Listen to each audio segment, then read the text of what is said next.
नमस्कार प्यारे बच्चों, गुड मॉर्निंग, सत श्री अकाल, जय हिंद, जय भारत, नमस्कार, आदाब। कैसे हो सारे? उम्मीद करता हूं बेटा अच्छे होंगे, मस्त होंगे, तंदुरुस्त होंगे, बिंदास होंगे और अपनी अपनी पढ़ाई में डटे हुए होंगे। आ जाओ मेरे लाडलो, सभी का बहुत बहुत स्वागत, हार्दिक अभिनंदन मेरे प्यारे प्यारे प्यारे प्यारे प्यारे प्यारे भावी थानेदारों का। तीनों जय हिंद सर जी, राधे राधे, सौरभ राजपूत, नेहा राधे राधे, प्रियंका जय श्री श्याम, तारा राधे राधे, नमस्ते सर। कोर्स कितने दिन बाकी है? तू पुष्कर वर्मा आज बता, आज ही कंप्लीट कर देते हैं। मैं ये सोच रहा हूं भी मैं आपसे दूर न हो पाऊं। आप ये चाहते हो कि गुरुजी जल्दी जल्दी दफा हो आप, हैं? मेरी अंतरात्मा चित्कार चित्कार के ये कहती है कि मैं कुछ दिन मेरे बच्चों के साथ में और मिलता जुलता रहूं। आप ये कह रहे हो कि गुरुजी निबेड़ो, खत्म करो, जाओ। अरे ऐसे मत करो यार। आपकी अंतरात्मा ऐसे कहती है कि मैं जल्दी जल्दी चला जाऊं। सिलेबस का क्या आज ही कंप्लीट करवा दूं मैं, है? मेरा मन ऐसे करता है मैं कई दिन मेरे बच्चों के साथ में बातें करता रहूं। चलो, अपने बेटा चौहान राजवंश पढ़ रहे थे, आ जाओ। मेरी आवाज, ऑडियो, वीडियो सब ओके है ना? एक बार मुझे बता देना बेटा। चलो, शाबाश, क्या बात है, क्या बात है, क्या बात है। राम राम बेटा, सब बच्चों को Ram Ram, good evening, good morning. आ जाओ सारे के सारे। हम्म, चलो, कल अपने पृथ्वीराज चौहान तृतीय, कल मैंने चौहान बता दिया था बेटा, सांबर के चौहान और अजमेर के चौहानों की मेरे लाडलो बातें कर ली थी। ठीक है,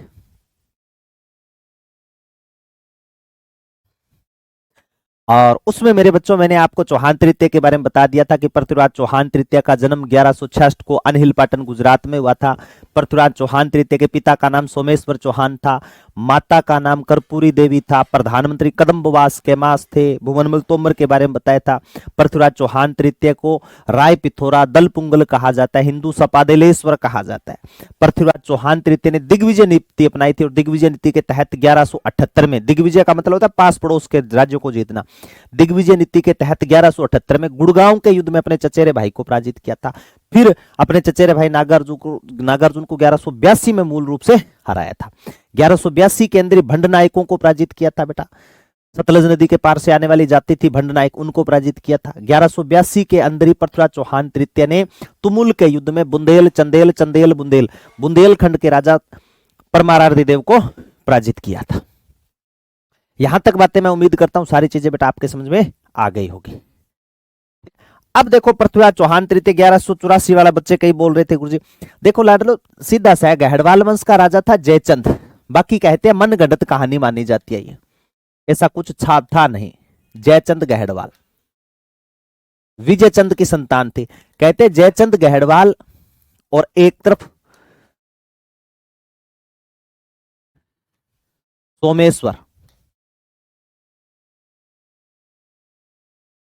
ठीक है। एक तरफ तो कौन है? जयचंद गहड़वाल। एक तरफ कौन है? पृथ्वीराज चौहान तृतीय के पिता सोमेश्वर चौहान। इन दोनों की जो शादी हो रखी थी ना, वो कहां हो रखी थी बेटा? दिल्ली में। कहां हो रखी थी लाडलो? दिल्ली में शादी हो रखी थी। यहां याद रखना, सोमेश्वर चौहान के बेटे का नाम क्या था गुरुजी? पृथ्वीराज चौहान तृतीय। क्या नाम था? पृथ्वीराज चौहान तृतीय। और कन्नौज के गहड़वाल वंश राजा जयचंद की लड़की का नाम क्या था? संयोगिता। आप यही सुनना चाहते थे, है ना? संयोगिता। कहते सोमेश्वर चौहान दिल्ली जाता ही था, उसके साथ साथ में चौहान तृतीय भी राउंड लगाना शुरू कर दिया। और हैंडसम लड़का था पृथ्वीराज चौहान तृतीय, और इधर ब्यूटीफुल गर्ल थी कौन? संयोगिता। इसका भी टूर हो गया। कहां पर? और यहां पर कहते दोनों के बीच में बेटा क्या चल गया? प्रेम प्रसंग। अब इस बात का पता किसको चल गया? जयचंद गहड़वाल को, क्योंकि अनंगपाल तोमर की संतान मानी जाती है। इनकी माता जो थी ना, दोनों बहनें थी, तो मुसेरा भाई। अब हुआ क्या, दिल्ली का जो उत्तराधिकारी था ना, अनंगपाल तोमर ने किसको बना दिया? चौहान तृतीय को बना दिया। इस बात से नाराज कौन हो गया था? गहड़वाल वंश का राजा जयचंद। इसलिए इसने द्वेष भावना रखनी शुरू कर दी। किसके साथ में? अब लुक्का छिपी वीडियो कॉल, व्हाट्सएप कॉल करती बेटा संयोगिता। हुआ क्या, जयचंद गहड़वाल ने एक स्वयंवर का आयोजन किया था। उसमें तमाम राजाओं को कहते बुला लिया गया।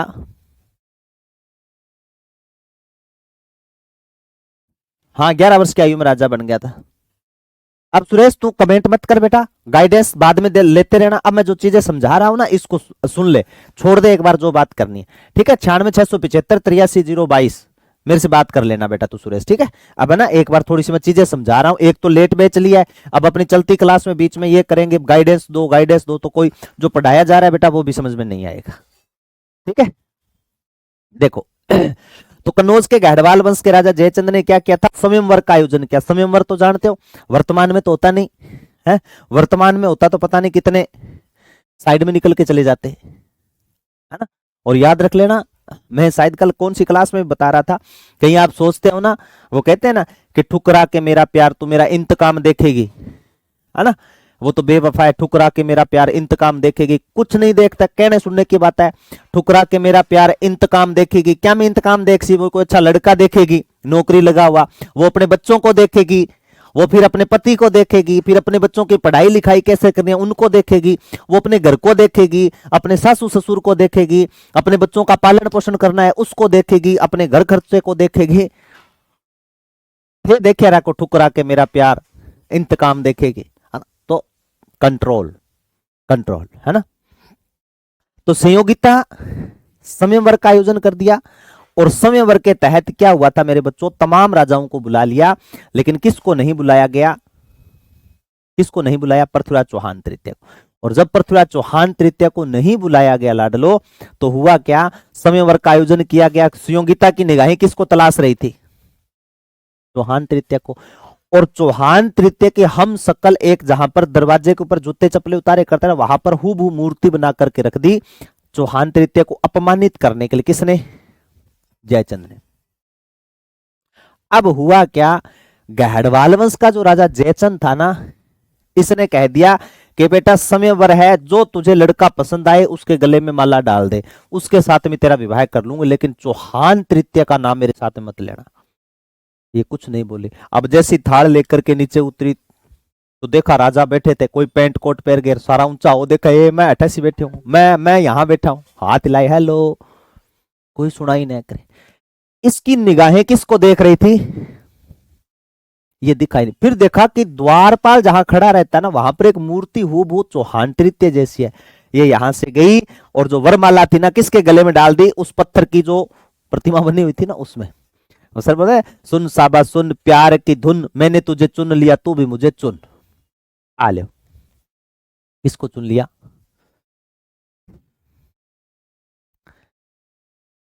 कब मिलता है शांति सिंह, वर्णन तो मिलता है बेटा, एक तो सुहावा देवी के मंदिर के बारे में जानकारी मिलती है, और एक साम्राज्य निर्माता के बारे में जानकारी मिलती है, प्रथम और द्वितीय के बारे में ज्यादा जानकारी इसके बारे में मिलती है। अब हुआ क्या, जब इस बात का पता चौहान तृतीय को चला तो चौहान तृतीय युद्ध लड़ता है गढ़वाल वंश के राजा जयचंद के साथ में, और संयोगिता को लेकर के चला जाता है ना। मैं तुझको उठा लाया तेरे बाप के डर से, तेरे बाप के डर से, जालिम सितम है जमाना बनने नहीं देगा तुझको मेरी दुल्हन, मैं फिर भी उठा लाया तेरे बाप के डर से, तेरे बाप के डर से, है ना। तो वही है बेटा संयोगिता, याद रख लो। कौन उठा करके ले आया, पृथ्वीराज चौहान तृतीय। किसको पराजित कर दिया, गढ़वाल वंश के राजा जयचंद को इसने हरा दिया था। हाँ ये ध्यान में रख। अब आज बेटा आगे, त्राइन के दो युद्ध लड़े गए थे। मैं कहता हूं त्राइन का पहले और दूसरे युद्ध में दो चीजें मेरे बच्चों याद रखना। कौन सी, एक तो त्राइन स्थान कहां पे पड़ता है, करनाल हरियाणा में। कहां पड़ता है लाडलो, करनाल हरियाणा में। मोहम्मद गोरी ने तबर ए हिंद, बठिंडा वाला भाग सबसे मोस्ट इंपोर्टेंट है, तबर ए हिंद पर एकाधिकार कर लिया था। किसने अधिकार कर लिया था, मोहम्मद गोरी, गजनी का गोरी, गोरी का गजनी, बिया कौनी बेडोड़ो, नाम ही गोरो या गोरी है। कहीं आप ऐसे सोचते थू थू कितना गोरा था गुरुजी, जिसके कारण नाम उसका गोरी पड़ा। गोरी तेरा गांव बड़ा प्यारा, है ना। हाँ, तबर ए हिंद का प्रशासक नियुक्त कर दिया किसको, काजी जियाउद्दीन को। चौहान तृतीय को पता चला कि यार अपने भाग पर आकर के अधिकार किया जा रहा है, वहां से चौहान तृतीय गया और किसको हरा दिया मेरे बच्चों, जियाउद्दीन को कब्जे में ले लिया। फिर पृथ्वीराज चौहान तृतीय पर कौन अटैक करता है, मोहम्मद गोरी, शिहाबुद्दीन मोहम्मद गोरी। मोहम्मद गोरी को इस युद्ध में हरा दिया जाता है। याद रखना, पृथ्वीराज चौहान तृतीय ने इस युद्ध में शिहाबुद्दीन मोहम्मद गोरी को पराजित किया था। राजस्थान में हिंदू सनातन धर्म में एक नियम रहा है कि भागती सेना पर पीछा नहीं किया, पीठ पर वार नहीं किया। मैं कहता हूं यह सबसे बड़ी कमी रही है हमारे शासकों की। अगर भागती सेना का पीछा करता तो शायद दिल्ली सल्तनत कभी न पनपता। अगर पीठ पे वार मान लिया भी नहीं किया जाए, गलत है पीठ पे वार, लेकिन जब सेना भाग रही है कम से कम उनको खदेड़ा तो जाए। ठीक है, तो ध्यान में रख लेना। अब है तराइन का दूसरा युद्ध। याद रखना, पृथ्वीराज चौहान तृतीय इसमें क्या हुआ था बेटा? पराजित। शिहाबुद्दीन मोहम्मद गोरी इस युद्ध में जीत गया था। कैसे गुरुजी? कहते हैं पृथ्वीराज चौहान तृतीय के समय शिहाबुद्दीन मोहम्मद गोरी हार करके गया नहीं था, बल्कि हसन निजामी अलग बात लिखता है बेटा, अन्य इतिहासकार अलग बात लिखते हैं। इन्होंने अपनी सेना का पड़ाव डाल लिया। पहले तो कहा चौहान तृतीय से कि उसकी अधीनता स्वीकार कर ले चौहान तृतीय, तो साहब मना कर दिया पृथ्वीराज चौहान तृतीय ने और कह दिया कि आप अपनी सेना लेकर के वापस चले जाओ, वरना भेंट युद्ध के मैदान में होगी। नहीं माना।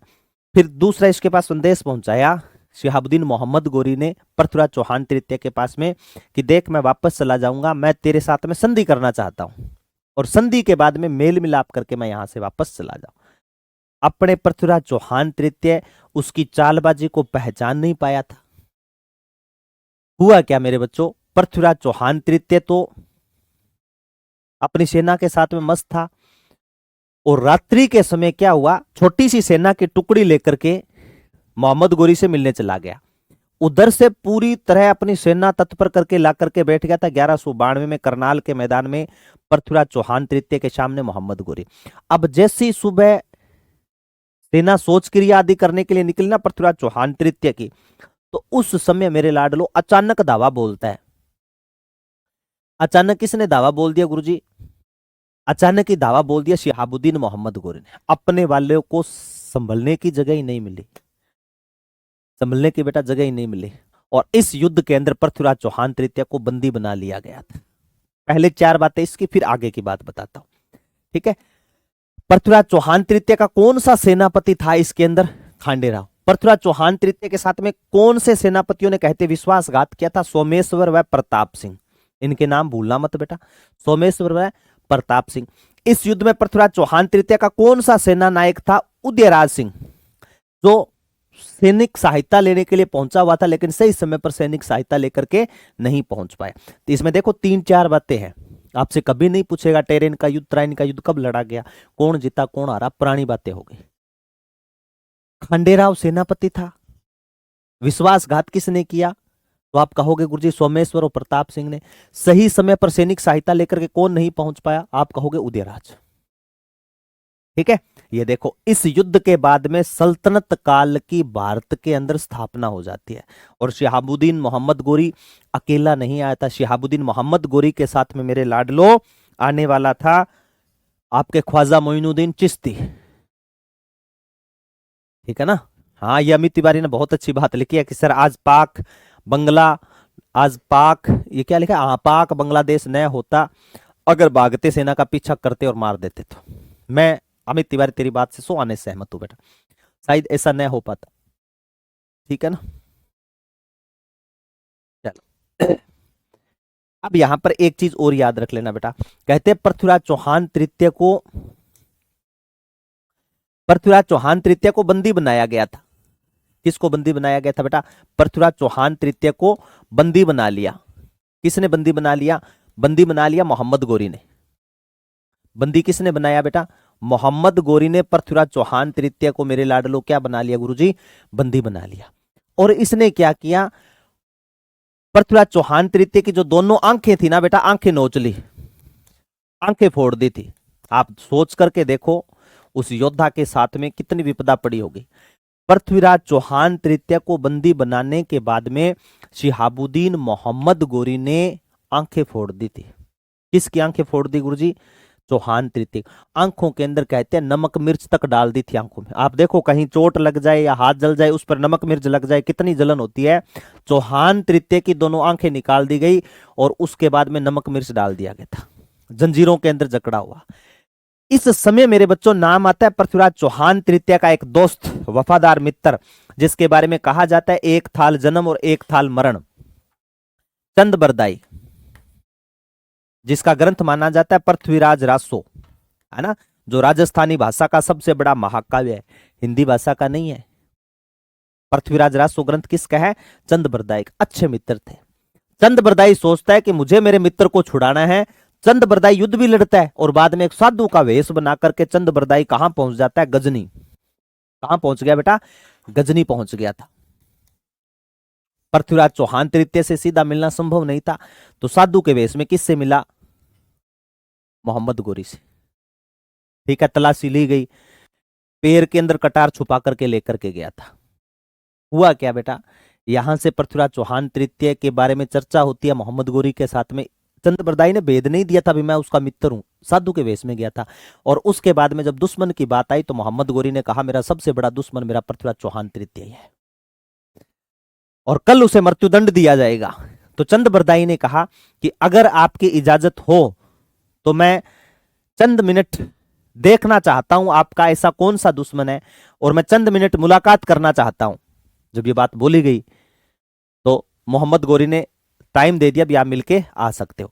जैसे ही कहते हैं चंद्रबरदाई चौहान तृतीय की तरफ जा रहा था तो पांवों की चाल से समझ गया था चौहान तृतीय कि उसका मित्र चंद्रबरदाई है। लेकिन संयम देखो कितनी बड़ी चीज होती है। संयम रखा, चौहान तृतीय बोला नहीं। और जैसे ही वहां पर गया चंद्रबरदाई ने सिर पर हाथ फेरा और कहा कि अच्छा ये है क्या आपका सबसे बड़ा दुश्मन?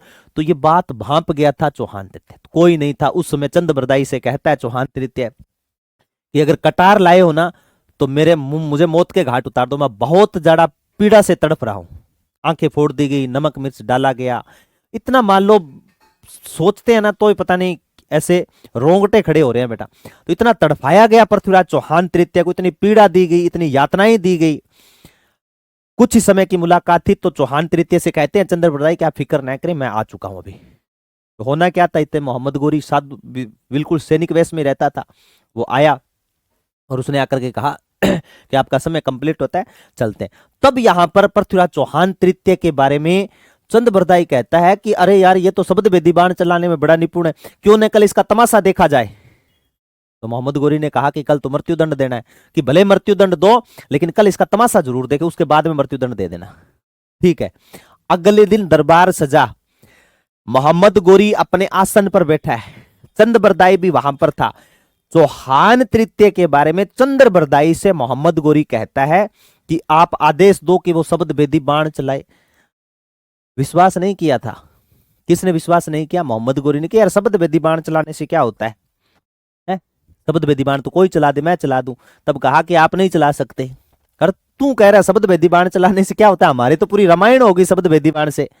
याद करो वो महाराजा दशरथ की बात है ना, जिन्होंने भगवान राम के पिता दशरथ जिन्होंने शब्द भेदी बाण चलाया था और सोचा था कि मैं एक शिकार कर रहा हूं, लेकिन वो तीर श्रवण के लगता है। और जब तीर श्रवण के लगा तो श्रवण अपने माता पिता को लेकर के आए होते हैं, उनको प्यास लगती है, प्यास नहीं बुझा पाए।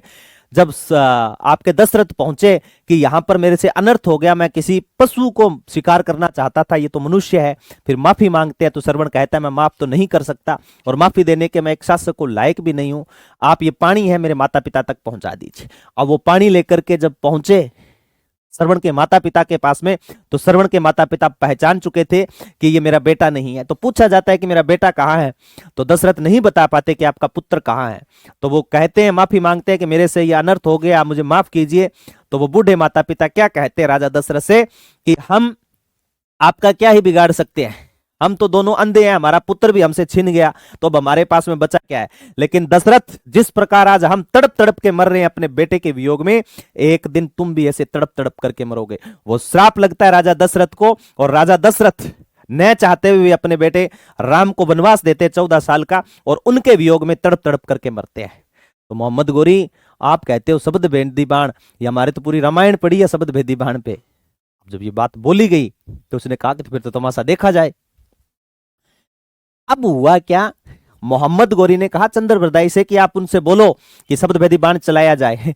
चंद्रबरदाई ने कहा जहांपना माफ कीजिए, शासक मैं थोड़ी हूं, सल्तनत के शासक आप हो, शहंशाह आप हो, आप आदेश दोगे तो वो चलाएगा शब्द भेदी बाण।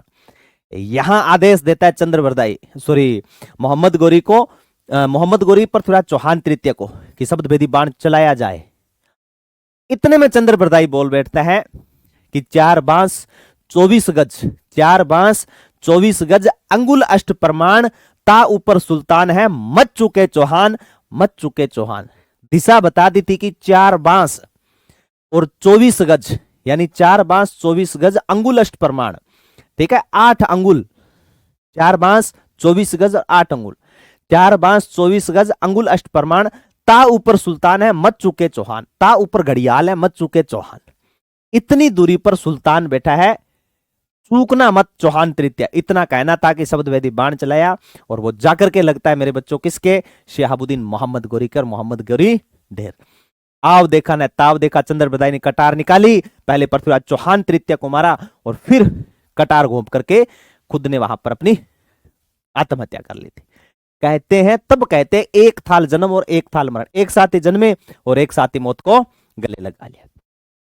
तो कहते हैं इस प्रकार, लेकिन ये हमारे पृथ्वीराज रासो की बातें मिलती है, लेकिन कहा जाता है कि खोखरों ने शिहाबुद्दीन मोहम्मद गोरी की हत्या की थी। इसके अलावा चंदावर का युद्ध भी होता है 1194 में, उसके बाद में इनकी मृत्यु होती है। तो ये ध्यान में रख लेना बेटा, ठीक है, ये सारी बातें मैंने बता दी। अब देखो पृथ्वीराज चौहान तृतीय के दरबार में कौन कौन से मेरे बच्चों विद्वान थे। चंद बरदाई पृथ्वीराज रासो पिंगल भाषा में ग्रंथ लिखा गया था। ये सुरेंद्र का कमेंट आया था, शायद ऊपर चला गया। पिंगल यानी पूर्वी भाषा, पूर्वी राजस्थान की भाषा, पिंगल भाषा में है, मारवाड़ी भाषा, राजस्थानी भाषा का ग्रंथ है ये। पृथ्वीराज चौहान तृतीय के दरबार में पृथ्वीराज विजय, याद आ रहा है क्या, जिस नाम के पीछे यह होगा वो कहेगा सूर्यवंशी, क्या कहेगा, सूर्यवंशी। पृथ्वीराज विजय इस ग्रंथ में तराइन के युद्ध का वर्णन नहीं करता, कल मैंने बताया था, तराइन के युद्ध का वर्णन नहीं करता। कौन सी झील के किनारे बैठ करके लिखा गया, पुष्कर से। अन्य विद्वान पूछ ले तो बेटा कई विद्वान थे, ठीक है ना, याद रखना, वागेश्वर था, जनार्दन था, विश्वरूप था, विद्यापति था, आशाधर थे। पुस्तकालय अध्यक्ष कौन थे, पद्मनाभ, एक कानड़ दे प्रबंध के रचयिता है पद्मनाभ, वो अलग है। गुरुजी आप क्यों मरा, तो बे गोरी ने तो मार दियो। सरिता मेरी लाडली, आप सोच करके देखो, चारों तरफ जिस शासक की सेना हो और उसके बीच के अंदर जब वहां के राजा को मारा जाए, तो आपको क्या लगता है वो सेना पृथ्वीराज चौहान तृतीय को और मोहम्मद अपने चंद्रबरदाई को जिंदा छोड़ती? चांस ही नहीं थे जिंदा छोड़ने। इस कारण चंद्रबरदाई वचन पूरा करता है, पहले तो चौहान तृतीय को मारता है, जब तक सेना उनके पास में आती है उससे पहले दोनों मौत को गले लगा लेते हैं, ठीक है। पृथ्वीराज चौहान तृतीय के समय प्रथम शिलालेख कौन सा था, बेदला शिलालेख, और अंतिम कौन था, अवलंदा शिलालेख। एक एक चीज काम की है बेटा। ये सारी बातें चौहान तृतीय के बारे में, सॉरी आपके ख्वाजा मोइनुद्दीन चिश्ती के बारे में बेटा मैंने आपको बता रखी है, ठीक है, कि स्थान को खान कहा है, उत्तराधिकारी को वली, गुरु को पीर, शिष्य को मुरीद, यात्रियों को जायरीन कहा जाता है। 1 रजब से लेकर के 6 रजब तक मेला भरता है। चौहान तृतीय के समय शिहाबुद्दीन मोहम्मद गोरी यहाँ आते हैं, 1192 में अपनी कर्मस्थली अजमेर मनाते हैं। उद्घाटन भीलवाड़ा का गोरी परिवार करता है, ठीक है ना। तो ये सारी बातें हैं बेटा।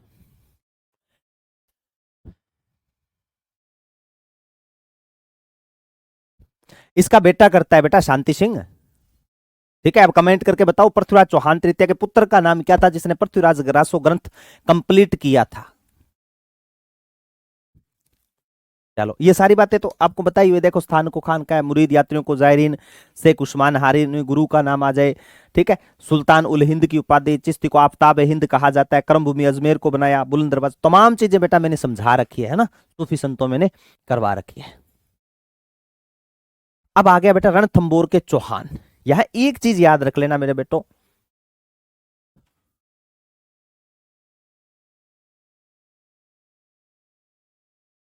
ग्यारह सौ 93 दोनों सन ही लिख लेना, 1193 और मूल रूप से 1194, ठीक है। ये रणथंबोर के चौहान में सब ठीक है, लिखा हुआ है। अब देखो बेटा पृथ्वीराज चौहान तृतीय की मृत्यु होगी, दिल्ली पर एकाधिकार किसका हो गया। अब देखो मैं सही दिख रहा हूं ना, हाँ मुझे दिखो तो थे, काला काला पीला पीला ही हो, भुंडाई दिखो थे। पृथ्वीराज चौहान तृतीय की मृत्यु हो गई, दिल्ली पर एकाधिकार किसका हो गया था, दिल्ली पर एकाधिकार हो गया था मेरे लाडलो शिहाबुद्दीन मोहम्मद गोरी के सामंत का, या मैं कहूं गुलाम का, कुतुबुद्दीन ऐबक का। हुआ क्या, पृथ्वीराज चौहान तृतीय का एक भाई था हरिराज, उसने क्या किया मेरे बच्चों, अजमेर पर एकाधिकार कर लिया। अब पृथ्वीराज चौहान तृतीय का लड़का कहां जाए, तो वो गया गोविंदराज जिसका नाम था, वो गया कुतुबुद्दीन ऐबक के पास में, और कुतुबुद्दीन ऐबक की अधीनता स्वीकार करता है और कुतुबुद्दीन ऐबक से कहता है कि मुझे मेरा हक वापस दिलाया जाए। तो कुतुबुद्दीन ऐबक ने कहा कि दिल्ली पर, अजमेर पर तो एकाधिकार हमारा है, लेकिन हम आपको कौन सा गिफ्ट करते हैं, रणथंभौर वाला एरिया गिफ्ट करते हैं। तो याद रख लेना, गुलाम वंश के शासक कुतुबुद्दीन ऐबक ने, किसने, कुतुबुद्दीन ऐबक ने पृथ्वीराज चौहान तृतीय के पुत्र गोविंदराज को कौन सा भाग दिया था, रणथंभौर। कौन सा भाग दिया था, रणथंभौर भाग दिया था। और रणथंभौर वो भाग है मेरे बच्चों जिसे सवाई माधोपुर कहा जाता है, और सवाई माधोपुर उसको कहा जाता है जिसे 1763-64 में सवाई माधो सिंह द्वितीय ने बसाया था, सॉरी प्रथम ने बसाया था। ठीक है। बाद में गुरुजी अजमेर पर किसका अधिकार रहा, तो अजमेर पर तो हरिराज बैठा था। तो जब पता चला हरिराज को कि गुलाम वंश का शासक कुतुबुद्दीन ऐबक अजमेर पे चढ़ाई करने के लिए आ रहा है, तो उस समय हरिराज सुसाइड कर लेता, आत्महत्या कर लेता है बेटा। ठीक है, सुसाइड नोट लिख के जाता है कि मैं अजमेर में पृथ्वीराज चौहान तृतीय का छोटा भाई राज कर रहा था, मुझे प्रताड़ित किया जाता है गुलाम वंश के शासक कुतुबुद्दीन ऐबक के द्वारा, और मैं बहुत प्रताड़ित होकर के आत्महत्या कर रहा हूं, और कल को अगर कुछ ये किसी को खत मिले तो मेरी मृत्यु का जिम्मेवार कौन होगा, मृत्यु का जिम्मेदार कुतुबुद्दीन ऐबक होगा। चलो, तो रणथंभौर के चौहान वंश का आदि पुरुष, मूल पुरुष, संस्थापक पूछ ले, गोविंदराज होगा। ठीक है, एक एक लाइन की लाइन है, थोड़ा ध्यान रखियो। भाग भट्ट के समय रजिया सुल्तान ने आक्रमण किया था, जिसकी कैथल में मृत्यु हुई थी, रजिया सुल्तान 1333-36 साल। ठीक है, रणथंभौर पर असफल आक्रमण किया था, किसने, रजिया सुल्तान ने। किसके समय किया था गुरुजी, भाग भट्ट के समय। मेन राजा है बेटा हमीर देव चौहान। कौन सा राजा है, हमीर देव चौहान। ये वही है जिसके बारे में कहा जाता है कि सिंह गमन सतपुरुष वचन, कदली फले एक बार, तिरियो तेल हमीर हट, चढ़े न दूजी बार। तो मेरे बच्चों वो है हमीर देव चौहान। ठीक है, बहुत सारी अच्छाइयां हैं हमीर देव चौहान के पर, आप ध्यान से सुनना बेटा, मैं कुछ बातें बता देता हूं फिर मैं समझाने का काम करूंगा आपको। ठीक है, देखो थोड़ा सा ध्यान में रखना। रणथंभौर के चौहान वंश का प्रतापी राजा है, पिता का नाम क्या था, जेतर सिंह। इसके 32 खंभों की छतरी बनी हुई है, न्याय की छतरी बोलते हैं, 32 खंभों की छतरी, घबराना मत, छतरियों में मैंने लिखवा रखा है आपको। दरबारी कवि बी बीजादित्य। ठीक है, गुरु का नाम क्या था, राघवाचार्य। 1291-92 में जलालुद्दीन खिलजी ने, कहते हैं, इस दुर्ग पर आक्रमण किया था, रणथंभौर दुर्ग पर। ठीक है, किसने आक्रमण किया, 1291-92 में रणथंभौर पर जलालुद्दीन खिलजी ने असफल आक्रमण किया था। एक बार नहीं, बहुत बार आक्रमण किया था, लेकिन जलालुद्दीन खिलजी नहीं जीत पाया। अब हुआ क्या, जलालुद्दीन खिलजी ने अटैक नहीं किया। हुआ क्या, जब अटैक नहीं किया तो इसने कहा कि पुनः आक्रमण करें, तो अल्लाह जलालुद्दीन खिलजी ने मना कर दिया कि नहीं, ऐसे तो दुर्ग मेरे लिए कुछ नहीं है, रणथंभौर जैसे दुर्ग मेरे लिए कुछ नहीं, ऐसे 100 किले तो मैं मुसलमान की दाढ़ी के एक बाल के बराबर समझता हूं। है, ये बात बोली, ऐसे 100 किले में मुसलमान की दाढ़ी के एक बाल के बराबर भी महत्व नहीं देता, या एक बाल के बराबर समझता हूं। क्या है रणथंभौर, ऐसे नहीं कहा कि मैं कुटी जड़ा, ऐसे नहीं कहा कि हम जितनी बार गए हैं हमारे हाड़ गोडे टूटे हैं। ठीक है, मलिक अहमद चाप्स ने पूछा था कि भाई साहब क्या हुआ, अटैक अब और नहीं करोगे क्या रणथंभौर पर, तब इसने कहा था कि ऐसे 100 किले मैं मुसलमान की दाढ़ी के एक बाल के बराबर समझता हूं। बिल्कुल बिल्कुल कृष्णा इसको कहा जाता है। मैंने आपको दुर्ग पढ़ाऊंगा तब मेरे बच्चों आपको बताऊंगा कि एकमात्र दुर्ग जो बख्तरबंद है, एकमात्र दुर्ग जहां पर हट्ठी राज करता था, एकमात्र दुर्ग जो अरावली तथा विंध्याचल की पहाड़ियों से गिरा हुआ है, एकमात्र दुर्ग जो 7 पहाड़ियों से गिरा हुआ है, एकमात्र दुर्ग जहां पर जल जोहर हुआ है, वो दुर्ग कौन सा है, रणथंभौर। सारी चर्चाएं करेंगे। देखो अब यहां पर मेरी बात सुनना बेटा, ध्यान से सुनना मेरे बच्चों, मैं एक बार चेक कर लेता हूं क्लास ओके है क्या। हाँ, बख्तरबंद, अबुल फजल ने उस दुर्ग के बारे में कहा, अन्य सभी दुर्ग नंगे हैं, अन्य सभी दुर्ग नंगे हैं, एकमात्र दुर्ग जो जींस की पैंट पहना हुआ है वो रणथंभौर दुर्ग है। ठीक है ना, सुनो मेरे लाडलो, रणथंभौर दुर्ग का राजा कौन है, हमीर देव चौहान। और इसी के बारे में कहा जाता है कि सिंह गमन सतपुरुष वचन, कदली फले एक बार, तिरियो तेल हमीर हट, चढ़े न दूजी बार। दिल्ली पर अधिकार किसका है मेरे बच्चों, अलाउद्दीन खिलजी का। किसका अधिकार है लाडलो, अलाउद्दीन खिलजी का अधिकार है। अलाउद्दीन खिलजी का सेना नायक था, एक नाम था बेटा मीर मोहम्मद शाह। मंगोल सेनापति था, मंगोली मुगल कहलाते हैं, मीर मोहम्मद शाह। और एक नाम था बेटा कहबरू। ये दोनों पक्के बेली। इसके अलावा अलाउद्दीन खिलजी के दो सेना नायक और थे।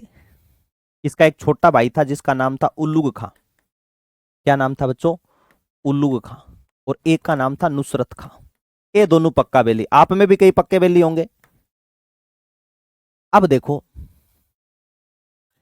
कहा जाता है कि अलाउद्दीन खिलजी ने हमीरदेव चौहान पर आक्रमण क्यों, अलाउद्दीन खिलजी ने रणथंभौर दुर्ग पर चढ़ाई क्यों की? कारण क्या था? ध्यान से सुनना मेरी बात, यहां समझ में आ गई। फिर आप दुर्ग में नहीं बताऊंगा, सीधा शाखा बताऊंगा दुर्ग में। मीर मोहम्मद शाह कहबरू और एक तरफ कौन है? उल्लुग खां और नुसरत। इन्होंने क्या बेटा कोई गुजरात अभियान किया था। इन चारों ने मिलकर के मेरे बच्चों क्या किया था? गुजरात अभियान किया था। वहां से कोई धनराशि लूट करके लाए थे। कौन सा अभियान किया था? गुजरात अभियान। गुजरात अभियान किया, ठीक है। धनराशि लेकर के आ रहे थे और धनराशि की जो पांड थी ना बेटा, वो मीर मोहम्मद शाह के पास में थी। किसके पास में थी? मीर मोहम्मद शाह के पास में थी। तारामणि सर प्लीज बता दो। मेरी लाडली एक बार मुझे पढ़ाने दे बेटा। तूने क्या देखा था? मैंने कमेंट नहीं देखे। ले बता। तारामणि को प्रश्न है, सर ये हमीर देव कहाँ के थे? ए बेटा आपके घर के थे, ये खुद का इनका घर था ना, वहां के रहने वाले थे मेरी लाडली। रणथंबोर के राजा है, रणथंबोर के चौहान बता रहा हूं बेटा। क्या कर रहे हो रे मेरे लाडलो, क्या कर रहे हो? ये क्या लिखा हुआ है? रणथंबोर के चौहान। रणथंबोर के चौहान वंश का संस्थापक गोविंद देव चौहान। गोविंद देव चौहान के बाद में भागवत बताया, उसके बाद में इसी शाखा में मैं हमीर देव चौहान बता रहा हूं। तारा, ए तारा, तारामणि भाई, तेरा ध्यान कहाँ है मेरी लाडली? मेरी लाडली कहाँ है तू? क्या करते हो बेटा? तारामणि कमेंट ही बेटा, माफ करना, कमेंट ही तेरा पहली बार पहली बार आया और कमेंट ही झक्कास कमेंट आया तेरा कि बताइए सर हमीर देव कहाँ का राजा था? रणथंबोर को बेटा हो। चलो कोई बात नहीं, देखो अरे वैसे समझाने के लिए बताया राम सिंह, मैंने समझाने के लिए बताया। चलो देखो, मीर मोहम्मद शाह कहबरू उल्लू खान नुसरत का इन्होंने गुजरात अभियान किया था। उसमें धनराशि लूटी गई और हुआ क्या, जो बैलगाड़ी धनराशि वाली थी ना, वो मीर मोहम्मद शाह के पास में थी। मीर मोहम्मद शाह क्या था गुरुजी? मंगोल। इस मंगोल पर भरोसा नहीं था। किसको भरोसा नहीं था बेटा? उल्लू खां, क्योंकि उल्लू खां अलाउद्दीन खिलजी का छोटा भाई है। और इसने गाड़ी रुका ली कि गाड़ी रोक। मीर मोहम्मद शाह ने कहा क्या हुआ कि देख, इस बैलगाड़ी की ड्राइविंग करूंगा मैं। मीर मोहम्मद शाह ने कहा क्यों, मेरे पे भरोसा नहीं है तेरे को? मैं भी सेनापति हूं यार, मैं सैनिक चला रहा हूं, तेरे क्या दिक्कत है? आप तो अलाउद्दीन खिलजी के छोटे भाई हो, पीछे बैठो ना। ना, गाड़ी तेरा भाई चलाएगा, तू पीछे बैठ। उसने कहा मेरे पे बिल्कुल ही भरोसा नहीं है। मीर मोहम्मद शाह से उल्लू खान ने कहा कि बिल्कुल ही भरोसा नहीं है। उल्लू खान ने कहा जम्मा ही कौन ही नहीं। इतना कहते मीर मोहम्मद शाह ने दो रेफ्टे रख दिए बेटा। किसके? उल्लू खां के। इतना कहना था, उल्लू खां जोर जोर से रोना शुरू कर दिया, मैं तेरी शिकायत भाई जी को लगाऊंगा। अब भाई जी से सारे डरते थे बेटा। मीर मोहम्मद शाह ने कहा गाड़ी तू चला ले, पर भी डाकी ना कही जाके। इसने कहा कुछ भी हो जाए, बाप की सौगन लगे, मैं पक्का कहूंगा भाई जी को कि मीर मोहम्मद शाह ने मुझे पिटा है। इतना कहना था, मीर मोहम्मद शाह ने दो रेपटे और रख दिए कान के नीचे, दो घुसंड और मेल दिए कि जा अब जाकर के तेरे भाई को बोल देना। मीर मोहम्मद शाह ने वो बैलगाड़ी किस तरफ मोड़ दी बेटा? अमीर देव चौहान की तरफ लेकर के चला गया। ठीक है ना? कहां ले आया धनराशि? रणथंबोर। एक कारण तो मेरे बच्चों ये माना जाता है कि धन के बंटवारे को लेकर के विवाद हुआ था, और धन के बंटवारे को लेकर के जब विवाद हुआ तो धनराशि मीर मोहम्मद शाह कहबरू कहां लेकर के आ गए? रणथंबोर हमीर देव चौहान के पास में। ठीक है गुरुजी, एक कारण समझ में आ गया? आ गया। अब देखो मेरे लाडलो, दूसरा कारण क्या था? दूसरा कारण क्या था? दूसरा कारण अलाउद्दीन खिलजी। अलाउद्दीन खिलजी की बेटा, इसकी एक पत्नी थी, वैसे तो बहुत सारी थी लेकिन एक नाम ध्यान में रखना, चिमना। सेनापति लिखना पहले। अलाउद्दीन खिलजी का सेनापति कौन था? मीर मोहम्मद शाह। सेनापति कौन था बेटा? मीर मोहम्मद शाह सेनापति था। ठीक है, कौन सेनापति था? मीर मोहम्मद शाह। और मीर मोहम्मद शाह किसका सेनापति था? एक के अरविंद केजरीवाल नहीं है, अलाउद्दीन खिलजी। अलाउद्दीन खिलजी की पत्नी थी, अलाउद्दीन खिलजी की पत्नी कौन थी? चिमना। क्या नाम था मेरे बच्चों? चिमना। इसी चिमना को बोलते मराठा बेगम।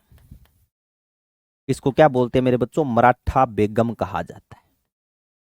ठीक है, अलाउद्दीन खिलजी ने कभी घर पे ध्यान दिया ही नहीं। वो दूसरी की लुगायन ज्यादा ध्यान रख तो कि वो कहाँ है और वो कैसे है और वो कैसे है, इसके घर पे कोई और ध्यान रखना शुरू कर दिया। चिमना पे किसका ध्यान हो गया? मीर मोहम्मद शाह। रिचार्ज मीर मोहम्मद शाह करवाता था, वीडियो कॉल पे बात भी मीर मोहम्मद शाह ही करता था। धीरे धीरे पता किसको चल गया? अलाउद्दीन खिलजी को। इस बात का पता किसको चला? अलाउद्दीन खिलजी को। आए मेरी लुगाई किंग सा बात करे, मेरे सेनापति के साथ, मीर मोहम्मद शाह के साथ। अब दुख तो हो, पर बताए कैसे किसी को? इसने क्या क्या दरबार खाली कर दिया कि आज सबको छुट्टी है, सारा ही घर जाओ थे, आज मेरी पर्सनल मीटिंग है। किसके साथ में? मीर मोहम्मद शाह के साथ में। सारा दरबार खाली हुआ। अलाउद्दीन खिलजी ने किसको बुला लिया? मीर मोहम्मद शाह। हालांकि कोशिश की थी बेटा, क्या की थी? पहले अलाउद्दीन खिलजी ने क्या किया? दोनों को दूर करने के लिए बीच में दीवार खिंचवा दी। जैसे बीच में दीवार निकाली, भाई साहब ने पेड़ियां मंगवा ली। पेड़ियां जानते हो? सीढ़ी, सीढ़ी मंगा ली, सीढ़ी है ना, पेड़ी। पेड़ी पे चढ़ करके पूछ लेता, मेरे दानू ने थाना थाया? ए चिमनी, थाना थाया कि नहीं खाया? देख लो।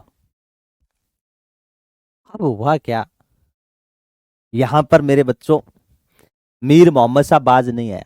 तब अलाउद्दीन खिलजी ने कहा, प्यार में यही तो होता है, मैं कहता हूं ना, हाँ, वो चिड़िया ही क्या जिसने घोंसला न बनाया हो, और वो प्यार ही क्या जिसने तोतला न बनाया हो, है ना।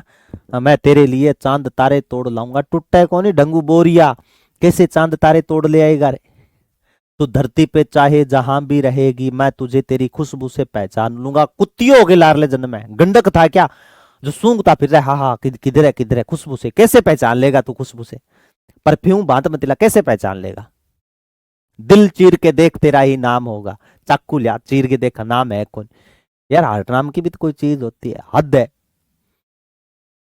अलाउद्दीन खिलजी ने दरबार खाली किया, मीर मोहम्मद शाह को मैसेज भेजा कि दरबार में आ। तो मीर मोहम्मद शाह दरबार में आ गया। अलाउद्दीन खिलजी दाढ़ी में हाथ फेरन ला रहे हो। अब जैसे यहां पर आया, अलाउद्दीन खिलजी ने पूछा मीर मोहम्मद शाह से,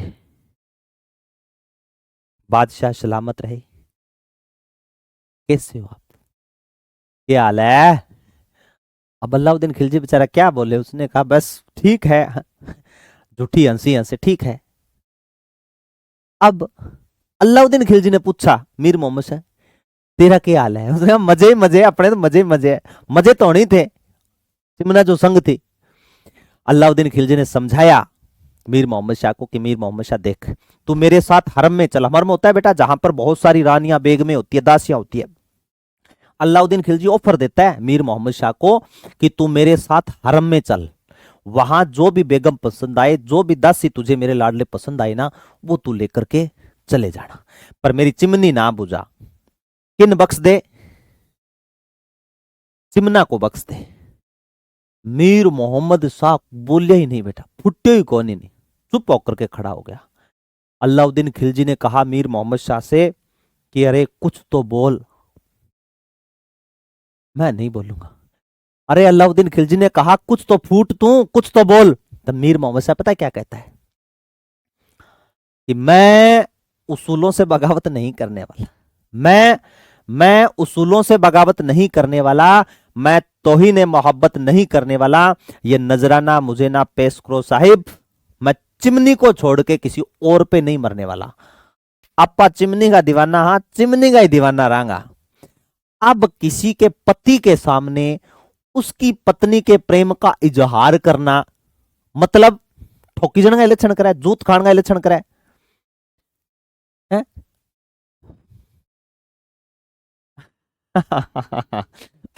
अच्छा, क्रिस का गाना सुनेगा क्या? अच्छा, ऐसे क्या अलाउद्दीन खिलजी को ये बोलना था ना, क्रिस का गाना सुनेगा क्या? मीर मोहम्मद शाह को बोलना था ये, क्रिस का गाना सुनेगा क्या? दिल ना दिया, दिल ना दिया तो क्या किया, है ना, वही क्या। क्रिस का गाना सुनेगा क्या? अब देखो बेटा, मीर मोहम्मद शाह अलाउद्दीन खिलजी से चला गया। अब अलाउद्दीन खिलजी निश्चय कर लेता है कि कुटूंगा मैं इन आरामीन, छोड़ूंगा नहीं। किसको? मीर मोहम्मद शाह। इसने हाथों हाथ मैसेज किया कि यार आज मूड खराब है मेरा। चिमना ने कहा क्या हुआ? ये होना क्या है, बस पूछ मत, मेरा बहुत ज्यादा दिमाग खराब है। हाय सो स्वीट, क्या हुआ बताओ ना, मैं खुद टेंशन में हूँ, जल्दी बताओ आपकी क्या हो गया, आपको कुछ हुआ तो नहीं है क्या? अलाउद्दीन खिलजी ने कुछ कहा तो नहीं है क्या? मुझे खाना नहीं, मैं खाना खाने बैठी थी, मेरी तो भूख ही मर गई, मेरा कुछ खाने पीने का जी नहीं करा, जल्दी बताओ हुआ क्या? मीर मोहम्मद शाह ने कहा कि अपने चलते हैं यहां से, जितने हीरे ज्वारात सोने चांदी डाल लेना, ठीक है, और पीछे वाली खिड़की कूद करके आ जाना, रात को 12-1 बजे मैं नीचे आ जाऊंगा वहां से। ऐसे ही हुआ, ये षड्यंत्र रच रहा है कि दोनों ने कुटूंगा मारूंगा। अलाउद्दीन खिलजी को पता ही नहीं चला, मीर मोहम्मद शाह चिमना दोनों भाग गए बेटा। और दोनों कहां भाग करके चले गए? रणथंबोर। किसके पास में? हमीर देव चौहान के पास में। किसके पास में चले गए रे? हमीर देव चौहान के पास में चले गए बेटा। अरे किसके पास में चले गए? हमीर देव चौहान के पास में। अब जैसे हमीर देव चौहान के पास में गए, कौन कौन गए बेटा? मीर मोहम्मद शाह और चिमना दोनों गए, प्रणाम निवेदन किया। अमीर देव चौहान ने पूछा हाँ जी कहां से? उसने कहा जी हमारी अभी अभी शादी हुई है और हमारी शादी से कोई खुश नहीं है, और हमने वैसे इसका नाम चिमना है, मेरा नाम मीर मोहम्मद शाह है, और हमारा थोड़ा लफड़ा चल रहा है, घर वाले इग्नोर कर रहे हैं हमें, हमें कुछ ना कुछ किया जाए। अमीर देव ने हैं बिल्कुल चिंता मत करो, आप मेरी शरण में आए हो, शरणागत की रक्षा करना हमारे हिंदू सनातन धर्म में नियम है, बेफिक्र रहो, मस्त रहो। आपको मैं रहने का ठिकाना क्या, घर के साथ साथ में एक जागीर और देता हूं आपको, याद रखना मेरे लाडलो, पेपर में छप सकती है। कौन सी जागीर दे दी? जगाना जागीर। मजे से रहो, आ लो, जगाना जागीर भी दे दी, अब मजे में रह रहे हैं। इस बात का पता किसको चल गया? अलाउद्दीन खिलजी को। अलाउद्दीन खिलजी ने हाथों हाथ टेलीफोन मिलाया अमीर देव चौहान को। फोन किसको मिलाया? हमीर देव चौहान को।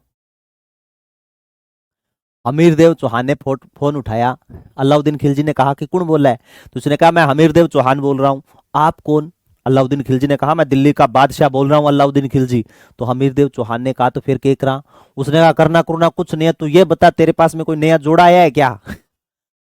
हमीर देव चौहान ने देखा कि बिल्कुल बिल्कुल साहब आया, नया जोड़ा आया है, एक दूध चाय पी रहा है, एक कॉफी पी रही है।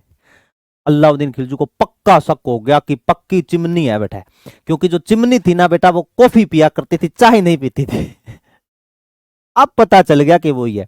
तो पता है अलाउद्दीन खिलजी ने हमीर देव चौहान को क्या कहा कि देख हमीर, या तो उन दोनों को मौत के घाट उतार दे।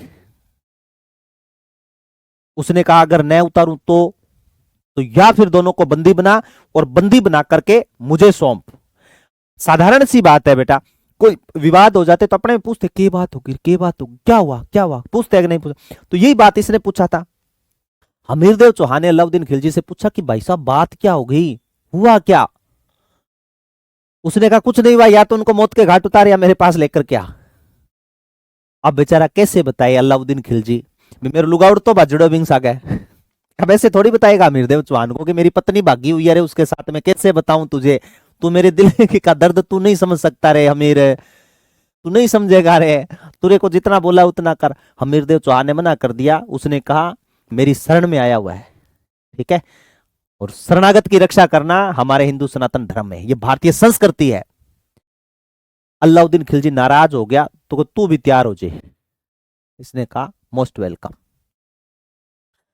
अब हुआ क्या, इस बात का पता किसको चल गया बेटा? मीर मोहम्मद शाह को। है अल्लाह, हमीर देव चौहान पर भी अटैक करने के लिए आ रहा है कौन? अलाउद्दीन खिलजी। अब जैसे ये बात बोली ना, तो अलाउद्दीन खिलजी के आक्रमण की सूचना किसको मिल गई?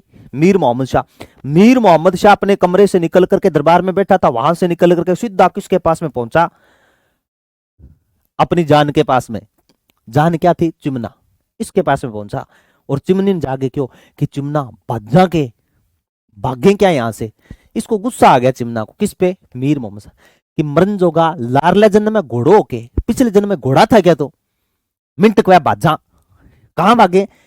कम से कम तू सोच तो सही, जो राजा अपने लिए दुश्मनी मोल ले रहा है हरामी, तो उसको छोड़ करके भाग रहा है।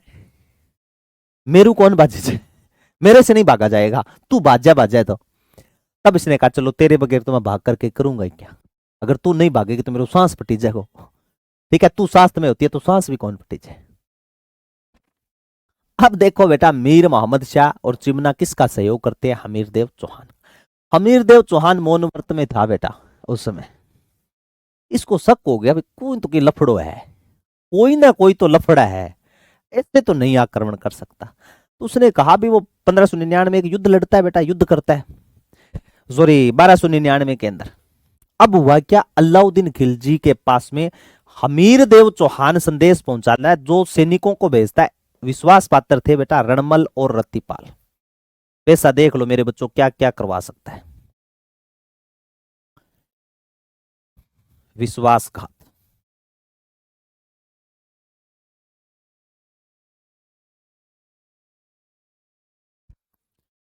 इन दोनों को भेजा, रणमल और रत्तीपाल को हमीरदेव ने, कि यार आप जाओ, आप जाकर के हमीर अलाउद्दीन खिलजी से कहो कि तू क्यों लड़ाई करे, नया जोड़ा है, जीने तो बेचारे को, पंछी हैं उड़ रहे हैं, बेचारों को उड़ने दो, क्यों पंख काटने पे तुला है। रणमल और रत्तीपाल ने कहा कि शाम को जाएंगे। इन्होंने डिसीजन लिया कब जाएंगे? शाम को। और बेटा ये शाम को बैठे, दिल्ली के लिए रवाना हो गए।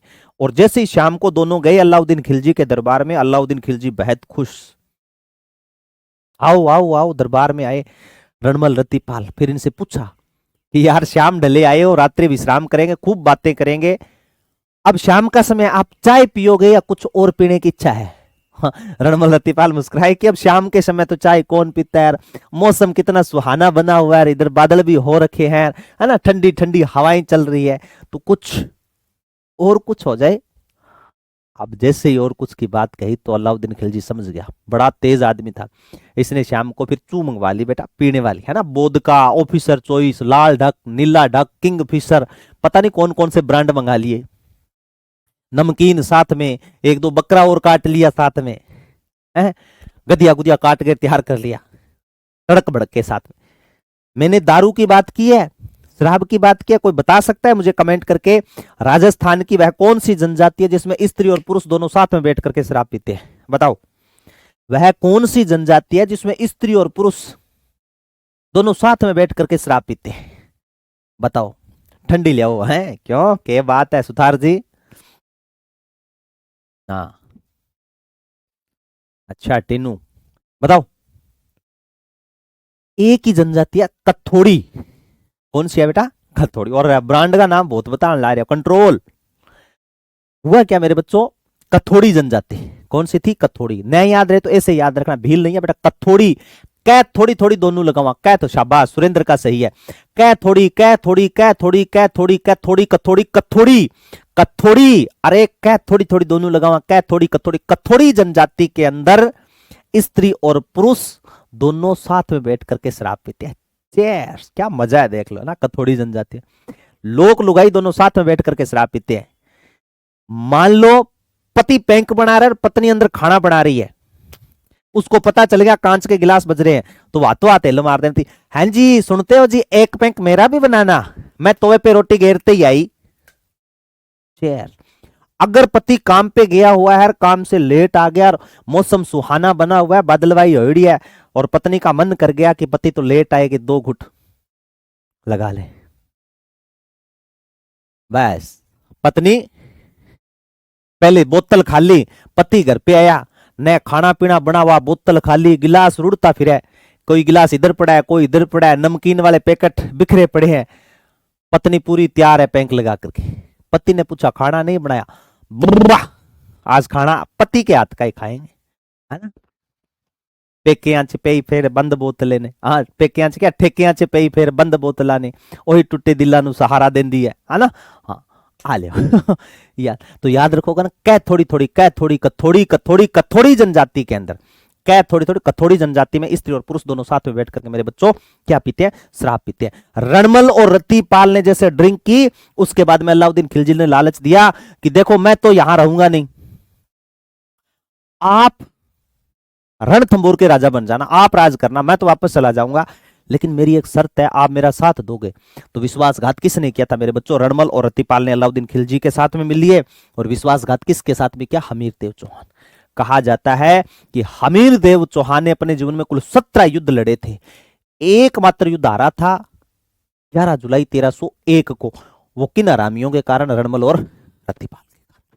तो यहां तक मेरे बच्चों आपको बात समझ में आ गई होगी, इसके बाद में पढ़ाऊंगा बेटा मैं आपको कल, तब तक आज की सारी बातें समझ में आ गई होगी आपको ना, ऐसी बातें तो मेरे को लगता है आपको कुछ ज्यादा ही समझ में आती है। ठीक है लाडलो, कल फिर मिलते हैं, तब तक नमस्कार, जय हिंद, जय भारत, प्यार भरा लव यू, टेक केयर मेरे लाडलो, लगे रहो, डटे रहो। रही बात सिलेबस की, बस चंद दिनों की घटनाएं हैं बेटा, ठीक है। थैंक यू सो मच मेरे प्यारे बच्चों।